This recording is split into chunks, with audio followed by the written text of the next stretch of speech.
Beetroot అంటే అస్సలు ఇష్టం లేని వారు కూడా ఇలా హెల్దీ స్వీట్ రెసిపీని అయితే చేసేసి ఇష్టంగా తినేయండి. ఇది షుగర్తో అస్సలు చేయలేదండి. నచ్చితే ఒకసారి ట్రై చేయండి. ఇక్కడ నేను 2 బీట్రూట్లను అయితే తీసుకొని పొట్టు తీసి ఇలా చిన్న ముక్కలుగా కట్ చేసుకొని దీనిని మిక్సీ పట్టేసుకున్నాను.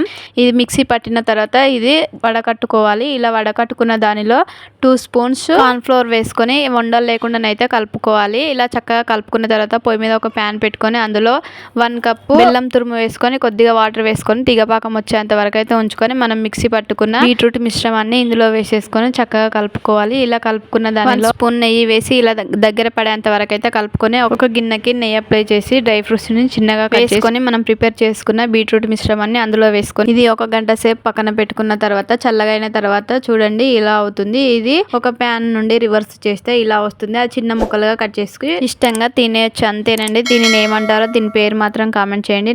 ఈ రెసిపీ నచ్చితే లైక్ చేయండి. మీకు ఎలాంటి స్వీట్ రెసిపీ ఇష్టమో చెప్పండి.